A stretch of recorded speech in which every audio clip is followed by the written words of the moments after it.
महाराष्ट्र में चुनाव आने वाले हैं और अभी से सहयोगी दल का ये कहना क्या संकेत दे रहा है, ये आप समझिए। जनता का विश्वास बीजेपी पर, ये प्रियंका चतुर्वेदी ने कहा है। प्रियंका चतुर्वेदी कह रही है जब भी बीजेपी और कांग्रेस की आमने सामने की लड़ाई होती है तब कांग्रेस सीधी लड़ाई में कमजोर पड़ जाती है। देखिए, ये सहयोगी दल भी महाविकास अघाड़ी का हिस्सा है, कांग्रेस पार्टी, शिवसेना, यूबीटी गुट, और ऐसे में उनका ये कहना एक साफ संकेत है कांग्रेस पार्टी को कि सीधी लड़ाई के चक्कर में आप मत रहिए। हाँ, पहले सीट बंटवारे को लेकर दबाव बनाने की ये पहल है, कोशिश है हरियाणा के बहाने। आइए आपको सुना देते हैं प्रियंका चतुर्वेदी ने क्या कहा। अभी देखिए, चुनावी नतीजे अभी पूरे आए नहीं हैं, पर जिस तरीके से जा रहा है उससे स्पष्ट हो रहा है कि इतनी एंटी इनकम्बेंसी के बावजूद भी भारतीय जनता पार्टी अगर सरकार बना रही है तो मैं सबसे पहले भारतीय जनता पार्टी को बधाई देना चाहूंगी कि उन्होंने ये कैंपेन अच्छे से लड़ा, जनता का विश्वास जीता हरियाणा में, डिस्पाइट एंगर वोट भी उन्हीं को गए, यानी विश्वास बनाए रखा कि बीजेपी में विश्वास बनाए रखा है।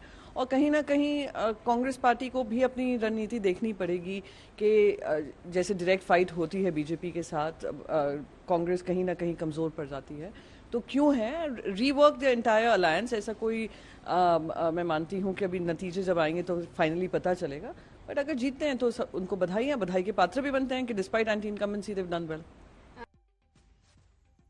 इसका जो विश्लेषण होगा वो आगे होगा और कांग्रेस के ऊपर उसके सहयोगियों का जितना दबाव अब रहेगा। जी, सबसे बड़ा ये है कि सीधा संकेत है शिवसेना की तरफ से। देखिए, प्रियंका चतुर्वेदी ने अपने उस पर बयान नहीं दिया है, बयान उनसे बाकायदा उद्धव जी से बात करके दिया होगा कि महाराष्ट्र का चुनाव एमवीए को अगर लड़ना है तो उद्धव ठाकरे को आगे करके लड़े, लेकिन आज शिवसेना को आगे करके लड़े। बीजेपी हरियाणा में क्या सोच रही है? योगेश्वर दत्त हमारे साथ इस समय है, ओलंपिक मेडलिस्ट हैं, पहलवान हैं, बीजेपी के नेता हैं, बीजेपी टिकट पर चुनाव लड़ चुके हैं वो।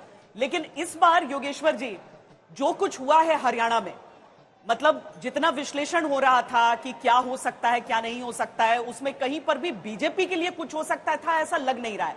आपके पुराने साथी पहलवान मोर्चा लेकर उतरे थे, विनेश फोगाट हालांकि अभी तो अपनी सीट पर आगे ही दिख रही हैं, लेकिन कांग्रेस के लिए काम नहीं कर पाया ये सब कुछ।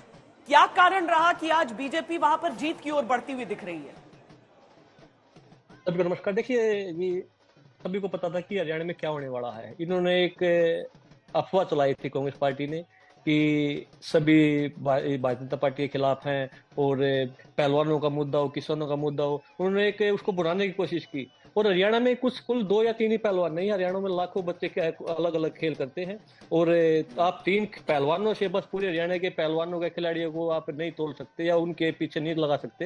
या तो पहलवान की बात हो, किसान की बात हो, गरीब की बात हो, पिछड़ी बात हो, तो सभी ने भारतीय जनता पार्टी का एक को साथ दिया है और पूर्ण बहुमत से सरकार हम बनाने जा रहे हैं। और मैं पहले से ही बोलता आया हूँ कि पहलवानों का जो आंदोलन था तो उससे हरियाणा के लोगों पे 1% भी उसका प्रभाव नहीं पड़ा और वो आज आप सभी ने देख भी लिया होगा। तो इन्होंने कांग्रेस पार्टी ने जो पहलवानों के कंधे बंदूक रख के चलाई थी वो इनको वापस लगी है। अभी पिछले जो बयान विनेश ने दिए थे वो चाहे डिस्क्वालीफाई होने के बाद हो या अभी 2 दिन पहले जो हमारी भारत से आईओसी की जो मेंबर हैं नीता अंबानी जी, उनके दिए, नीता अंबानी जी के लिए दिया और कि भाई अगर वो चाहती हो मेडल दे सकती। तो जितने भी लोग हैं समझदार हैं, सभी हरियाणा के लोग, वो समझ गए कि ये राजनीति अपनी चमकाने के लिए अलग अलग गलत बयानबाजी कर रही है और उसका खामियाजा अब देखिए कि उन्होंने भुगतना ही पड़ा है। और अभी तो जुलाना की भी अभी शायद अभी फाइनल नहीं हुआ तो वहां से क्या होगा। पर मैं कहूँगा कि भारतीय जनता पार्टी ने तीसरी बार हरियाणा में सरकार बनाई है और मुख्यमंत्री नायब सिंह सैनी जी ने बहुत ज्यादा मेहनत की है।